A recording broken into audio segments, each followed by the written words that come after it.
either live by the gun or you die by the sword.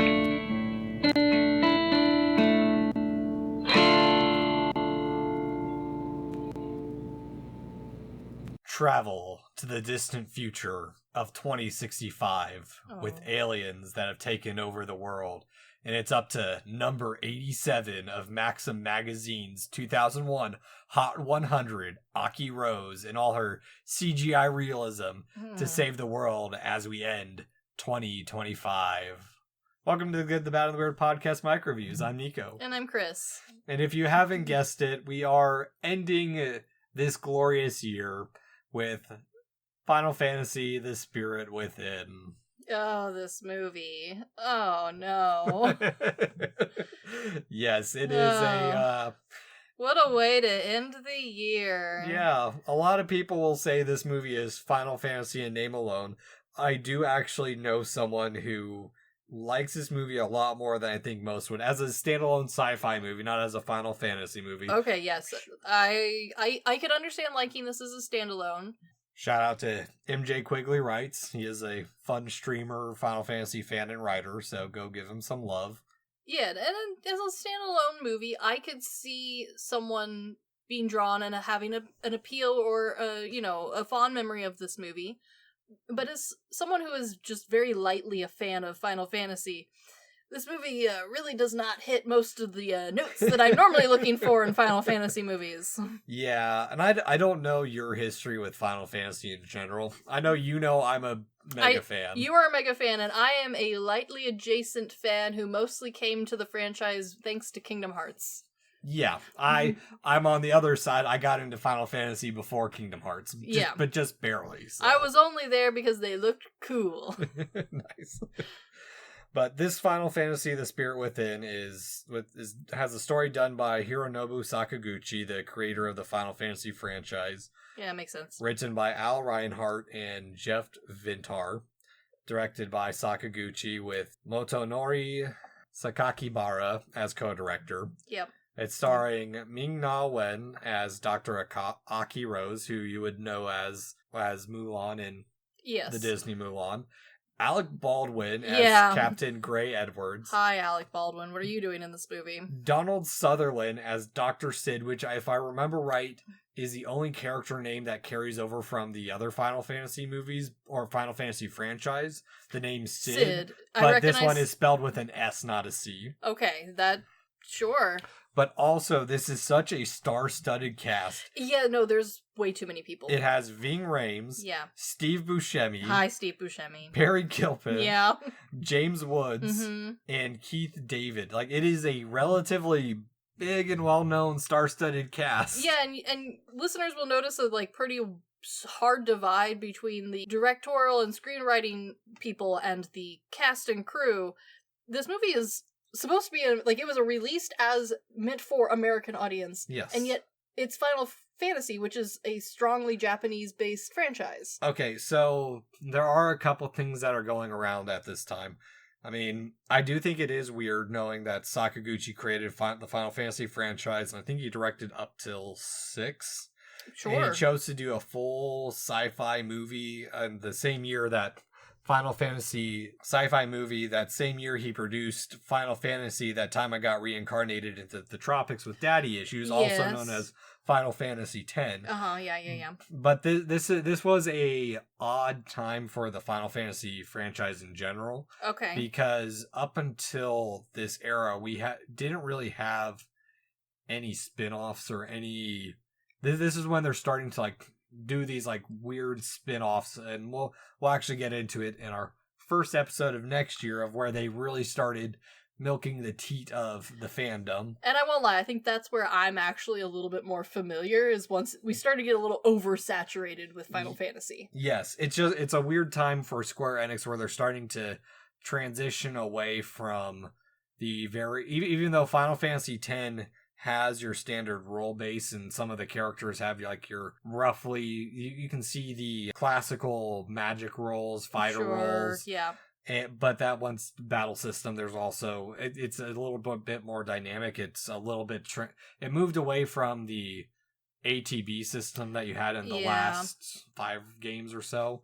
So they're starting to experiment a little bit more with the formula, move away from like the steampunk aesthetic that they had for 3 games. Which is too bad because I kind of liked the steampunk. I won't lie, the sci-fi look of this film is not my thing. Yeah, so there are some things with this movie too that make it a little bit important in the history of cinema. Sure, I can't argue with you there. The accolades that it has before we really dive too far into it is that this is the first fully motion captured feature film. Yes, it is. Although they were limited in some of their capabilities. All the facial stuff is hand animated. It's not done using mocap like we have nowadays. Exactly, yes. But it is also the first photorealistic computer animated feature, and I think it was the most expensive movie based off a video game franchise up until The Prince of Persia, I want to say. Yeah, that was in 2010.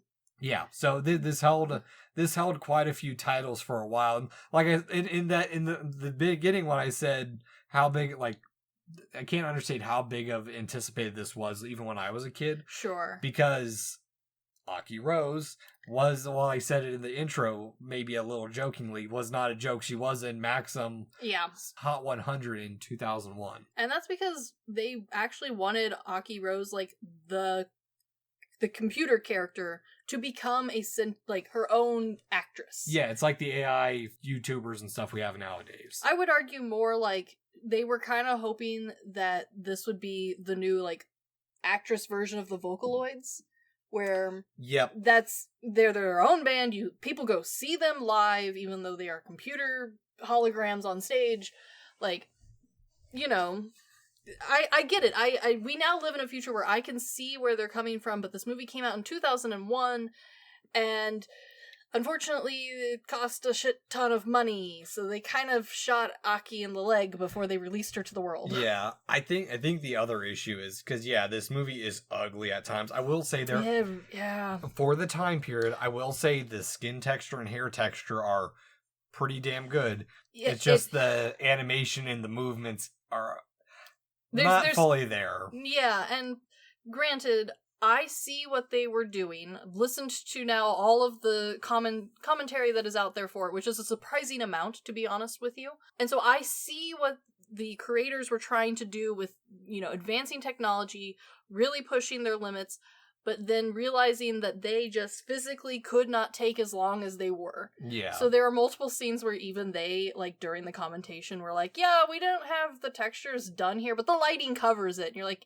a little bit. Yeah, a little bit. I think there's a couple other things where this movie shot itself in the foot to begin with, is that it starts off so abstract, where I would argue the movie remains abstract. It clears it up quite a bit at the end, but it's just ends up being kind of stupid a little bit. No, it does. The big issue is that, one, it's set in 2065, which was only 64 years from when the movie was released. That is not far enough in the future. I'm so sorry. 40 years from now. We gotta go like 100 minimum. And I think the other thing that didn't help it was that it set it on our Earth. Yeah, and I get that they were trying to counteract what they were doing with the other, like, pieces in the Final Fantasy franchise of having those be set in, like, the fantasy world, and they wanted this to be set in a more, quote-unquote, realistic world. Yeah. But I would argue that we've gone too science-y. Yeah. Too fiction.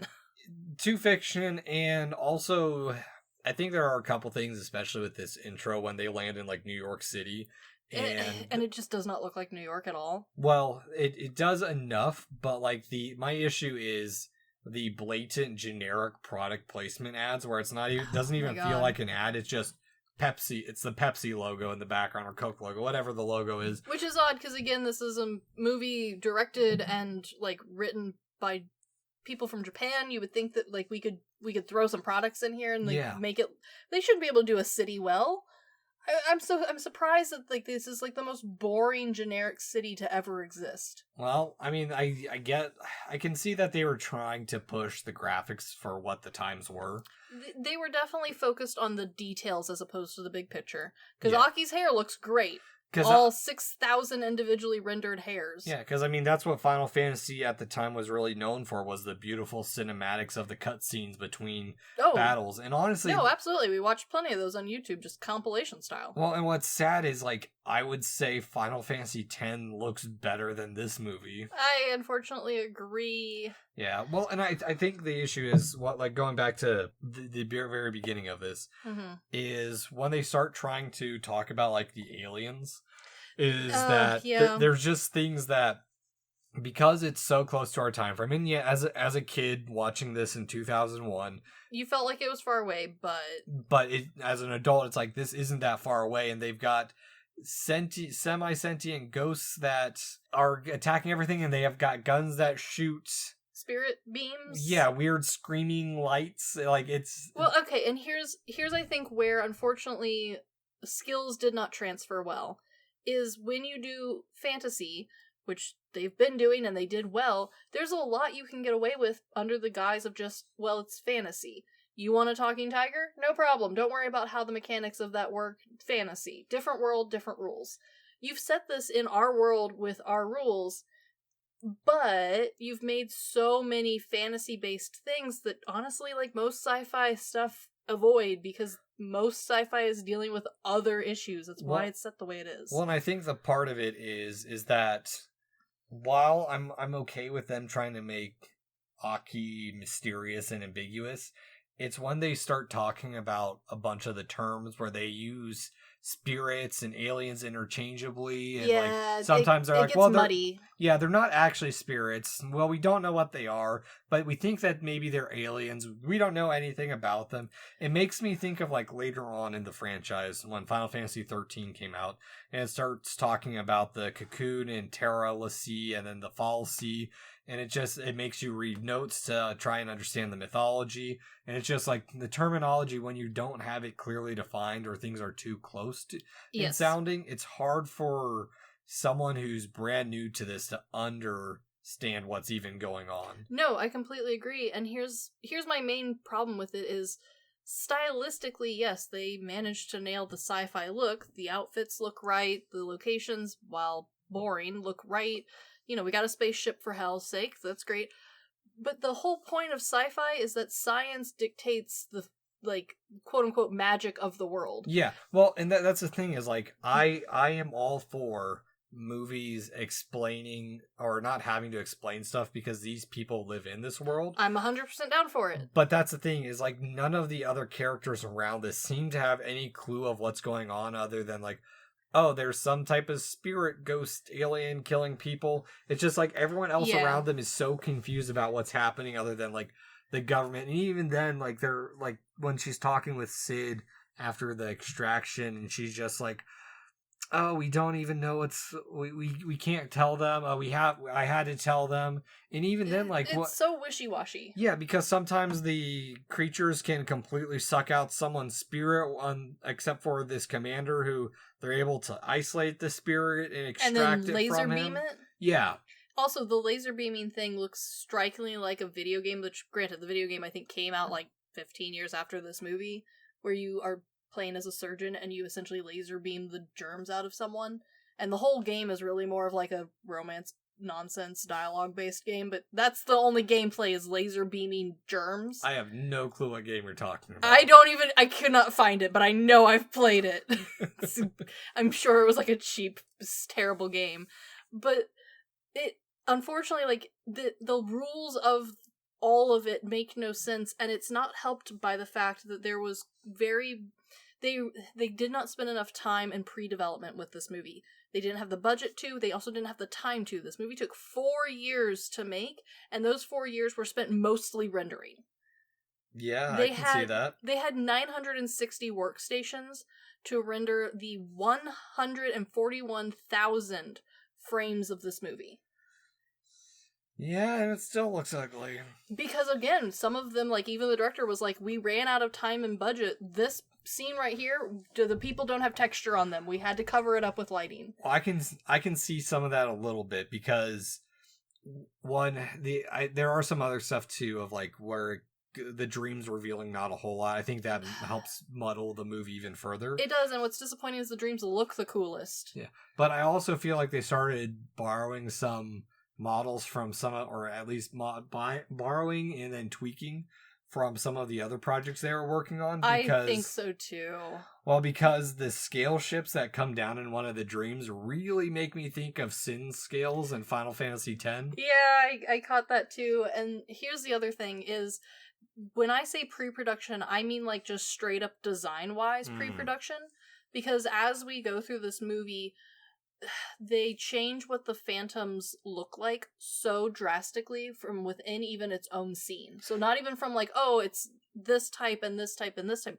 No, like they literally just fully redesigned them after they'd already rendered a whole scene. Yeah. And then they couldn't go back and change it because they've already spent the time rendering it. Yeah, well, and that's the thing. So I think the phantoms are kind of cool, and they do try and explain it away, is that it's when it's revealed, spoilers, that the whole planet that they this is an alien invasion, and these are the ghosts of the creatures from that planet that got condensed on the meteor. That this makes no sense. Which I can get where they can get around of like, okay, well, that's just a different species, because honestly of the stuff we see doesn't really look like the Weevil like aliens we see in the dreams. Sure, but it makes the issue for me with that is it just makes me feel like they took Final Fantasy VII with Genova coming and taking over the planet, and just like, well, what if we did that on? They actually succeeded. What if they did Final Fantasy VI Kefka? This is the second half of Final Fantasy VI where Kefka's taken over and the Earth's destroyed, and now it's the survivors trying to take it back. It does feel like that quite a bit. Because that's the other thing too. There's so many dumb aspects of this movie of like they've supposedly have these safe cities. I have so many questions about these safe cities. But the aliens are just now finding out that they can travel through the pipes, or the humans are just finding out that these things can travel through pipes. Like, why? Also, like, I get that this movie is centered around a scientist and the military, essentially. Like, that's sci-fi standard. I'm fine with that. Yeah, it's a big piece about a warning of self-destruction, because that's how the planet blew up. Is this civil war destroyed their planet and killed everyone and condensed the ghosts onto a meteorite. Sure, like, I get it. This is A, Final Fantasy, and B, a sci-fi film. But normally with those films, you get enough background knowledge just by having your characters walk through a city or talk about it or, like, call home sort of nonsense to get an idea of what normal people are doing. Mm-hmm. Or you remove your characters so far from normal that it doesn't matter, right? This movie, we are in the city sometimes, and yet I don't understand how normal people are living on this planet, because this place seems like uninhabitable, truthfully. Yeah. Like, how is anyone in this? How is there anyone to support you? Where are the crops? Where are you getting your fresh water? Where is literally any other people on this planet? Because we really only see our, like, one group of people. They mentioned that there's other cities out there. They only bring it up like a brief moment. Which is totally fine if you do the thing that, like, example being Trigun does, where you get a little sense of what a normal town looks like, understand the level of danger that those normal people are in, and then we can just wander around in the desert for 40 years and nobody cares. Because we gotta spend so much time making everything so mysterious and convoluted that you're distracted by anything, or you're too distracted trying to figure out what's going on to care about anything like that. Honestly, that's 100% true. And then here's my other main complaint is, and I get that this is an early computer building people sort of situation, so I'm not expecting a ton of fantastic acting from our little CGI friends. Mm-hmm. But I have a hard time believing that our two main characters who are meant to be deeply in love actually like each other at all. No, it's such a dumb part of the movie that I kind of forgot about it. But it's also not, like, a forgettable part of the movie. It's literally how she saves the world, is via their love child. Yeah, that's the thing, too, is, like, with these spirits, is that they bring up that, we have to find, I think it's, 8 spirits or something like that, or the 7th spirit. Okay, but yes. I don't know how they know any of this is limited. Mm-hmm. And then also, like, late in the movie, they say, it'll take us luck to find the last one, and then immediately find it. Okay, and here's the thing. Here's my biggest complaint, is this is exactly a scenario that Dragon Ball Z did, and it was done better. Oh, yeah? that you had to have a certain number of Saiyans to do the thing. And that's how you found out that I think it was Bulma was pregnant. Ah. And it's like, okay, that one's at least better because at least she knew. See, I didn't get that far in Dragon Ball Z, so... Well, I maybe speed watched it, so I apologize if you're a big Dragon Ball fan and you're yelling at me that it was actually some other person who was pregnant. I don't know, I don't care. I'm only in it for 2 characters. Well, and that's the thing, too, is, like, the movie doesn't really explain the rules of, like, that's the one thing with...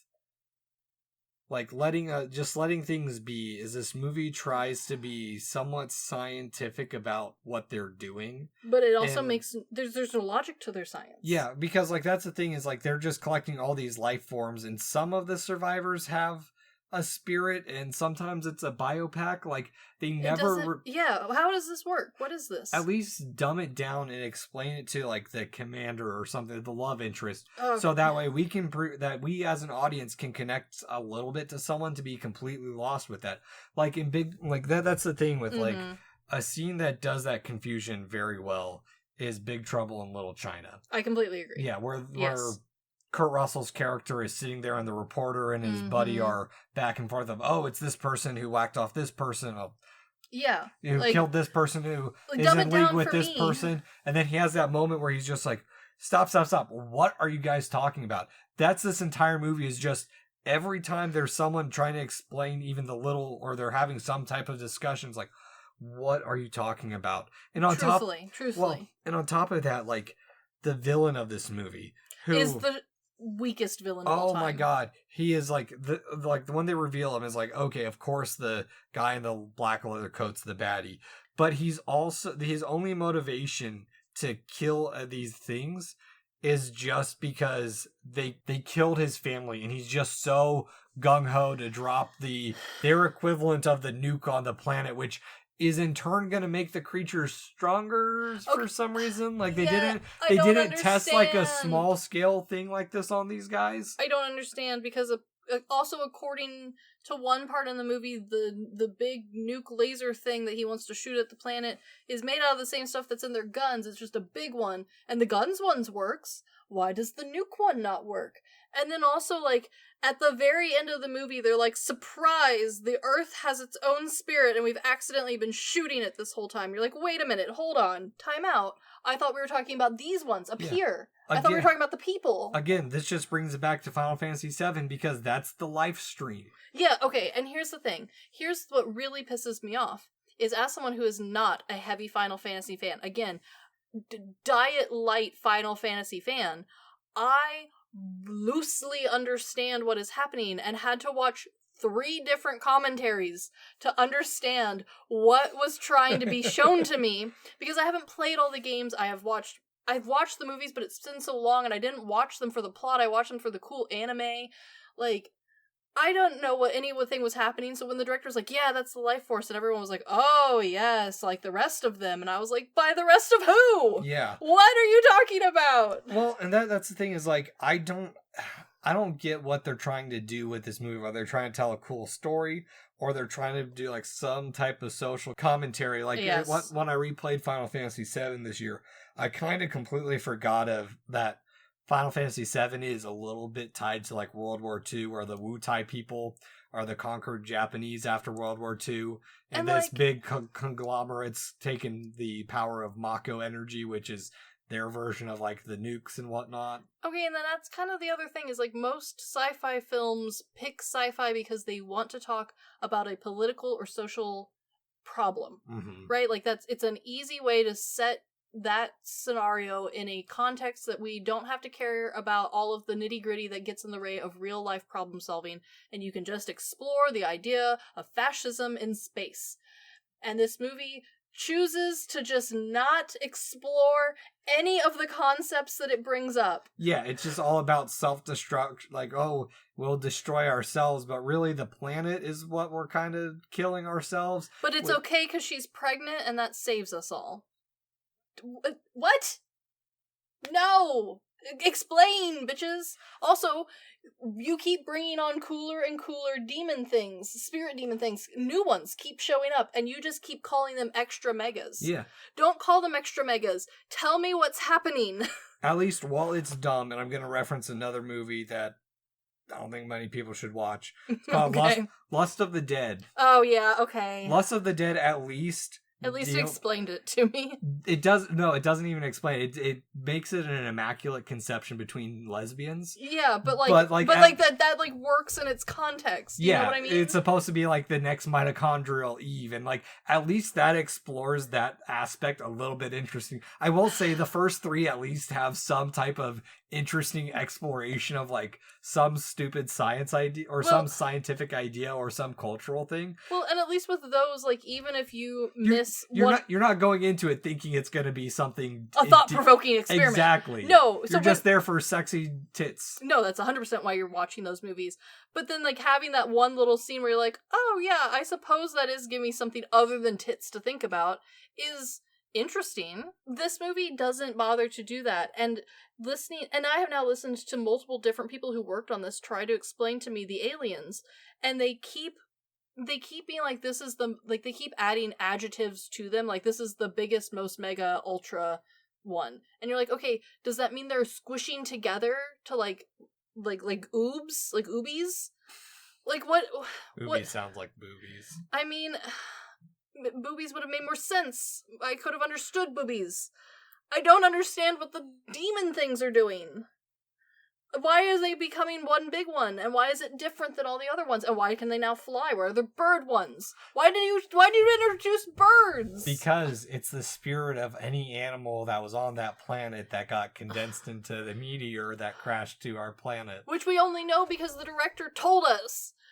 You don't know that from watching the movie.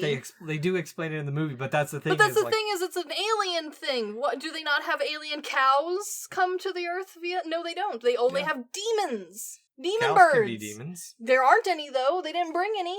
Yeah, we don't know what that other planet life is like. What did they sustain on? What was their life like? What was their society like, other than the civil war between the two sides that look exactly the same? They do look exactly the same. They also look terribly like they have scoliosis.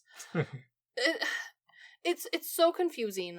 None of this is like, I have now watched multiple different variations of both people who've worked on this, and then I also watched a bunch of fans who like this try to explain it to me. I am still lost. I'm still confused. I wildly briefly understand loosely what is happening. But at least with the other Final Fantasies where I was lost and confused, I was at least greeted with the fun silliness of fantasy and character development. Yeah. This movie lacks both of those things. I can overlook a lot of faults if you have at least one interesting thing happening, whether that be cool graphics, awesome music, interesting character development, or a weird-ass thing to look at like a Godzilla. Yeah. You know, this one has nothing, and I say that with great sadness because this music was composed by Elliot, going to say his name wrong, Goldenthal. Yeah. It is live music. It was performed by like a full orchestra. The singing part was done by an actual person. It wasn't synth. It was Laura Fabian. Very good. He was chosen over the man who normally composes the music for Final Fantasy. Nobuo Uematsu, who I am very proud to say that the first concert I got to see of Distant Worlds was his birthday, and every time I've gone to one of these concerts, he's been in attendance. So and normally the music for Final Fantasy games or movies is great, is standalone worthy, and Elliot is a very good composer, and I expected a lot, and the music was fine. It didn't truly match this movie perfectly well, if I'm honest. It just kind of was vaguely sci-fi-esque and vaguely kind of in the theme of Final Fantasy with a fully new twist. There just wasn't anything to be wowed at by this movie. Yeah, I can see where you're coming with that. Yeah, I don't remember the music at all, if that tells you anything. That's really disappointing because you're also the type of person who likes Final Fantasy music. Yeah, that's constantly on my top Spotify Wrapped every year. Yeah, so like that's really disappointing where like the only thing that is even remotely like memorable about this movie is the impressive amount of work it took to create it. Yeah. That is impressive, but unfortunately it was so time consuming and so expensive that it essentially killed the studio.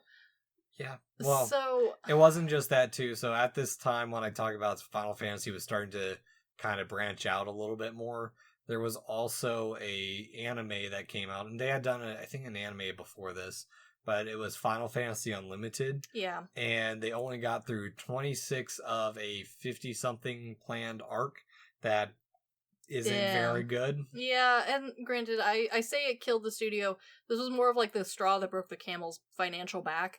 They had lots of flops before this, and after this wasn't like the last thing they made and closed their doors, but this flopped so badly economically that like they had a really hard time finding funding for any project similar to it, and that's why when they said like, oh, we imagined Aki to be her own actor and we were going to put her in a bunch of stuff, she only made one other appearance. Yeah. And it was for, I think, a commercial. Yeah, they've done that. They've done collabs. Final Fantasy 13, I think it was Prada or Gucci or some fashion company they did some collaboration with. I mean, it's not uncommon to see them do that. I think Final Fantasy 15 had some of that too. Oh, sure. They had a whole fashion line that came off of it. Yeah, but they were going to have Aki be in stuff that wasn't Final Fantasy. They were going to have her have like a whole acting career as a CGI actress. And honestly, Ming, her voice actress, was kind of putting her hat on that as well. They had promised and done a contract with her that she would voice all of that until, technology had gotten good enough where they didn't need her anymore. And so this kind of sucked for, both that dream and also for Miss Wing, because that didn't happen. I think she only voiced Aki one other time. Yeah, she's been doing fine with her other work. No, she definitely has, but like, it would have been like a pretty big thing to be like, I am the first ever fully digital, actress. Yeah, I mean, you kind of had gorillas too, so. But they weren't. Yes, but in a like totally different way. Yeah, you know what I mean. Like, no, I get what you're saying. It's not its own entity as it's supposed to be. Yeah, they were really looking for Miku, and they unfortunately killed her. Yeah. So then, Chris. Rent by streamer declined that we ever watched Final Fantasy The Spirit Within, despite having an audio recording of us watching it. Okay, so my normal answer to this question would be stream. It's fine, and I think if you're a Final Fantasy friend or enjoyer, knock it out, get it done, watch it, say you done it. However, if you have a friend who is a weird Final Fantasy freak or a DVD collector, if you can get your hands on the DVD without spending money, the featurettes on it are good. And honestly, if you're looking for like answers to anything, that's your best look. They actually so there's a lot to go through. It's just a terrible movie. Yeah, I'm gonna say stream, if only for the observance of a milestone in animation history. Yeah, but it is rough. I do think it's interesting. We had this plan. I just watched it over the weekend, but the last live event that NWA Film Club had. Oh yeah. Someone brought this on VHS, and I'm like, I really no shade on them, but like I really hope this doesn't get picked because I just watched this like 2 days ago. Yeah, and so like, yeah, I wouldn't buy it on DVD, but I will give them credit where credit's due. The featurettes were very impressive. I really appreciated the behind the scenes and all of the extras and the commentary, which was mildly interesting and fairly well done, even if it was all in Japanese and going by a little quick, and I know that some of the text was left out, because there was a lot more speaking than what was written on my screen. Well, yeah, the subtitles didn't match, so that didn't help either. It sure didn't, but, so like I said, I wouldn't go out of my way to find the DVD, but if you have a friend who's a big Final Fantasy nerd, or maybe a DVD collector, this one is interesting, but I wouldn't spend my money on it. Yeah. Not personally, anyway. I agree, and I only picked it up, and that's the reason your husband had seen it, because he came over when I was in the middle of watching it before Lads Night. And he adamantly, when I put this in, declared that this was not, in fact, part of the Final Fantasy franchise, and I had to Google it to prove it to him. I agree, it's in Final Fantasy in name alone, though. Yeah, I totally see that, because this one was rough. Yeah, I picked it up because I hadn't seen it in years, so... Yeah, well, now you own it. Yeah, but we will be kicking off the year with more animated movies from Square Enix, so just keep an eye out for that. I'm pretty sure people will know what our next movie will be, since we brought up Square Enix milking their franchises for all they're worth. Yeah, hopefully my eyes will hurt a little less. They should. I hope so. But anywho, this has been The Good, the Bad, and the Weird MicroViews. Thanks for listening. Peace.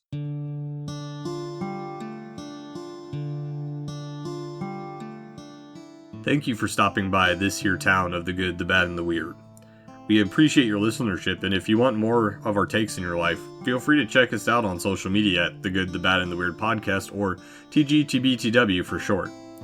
As well, if we missed a fact, your favorite part of a movie, or just have a suggestion and want to reach out and say howdy, feel free to email us at tgtbtwpodcast@gmail.com.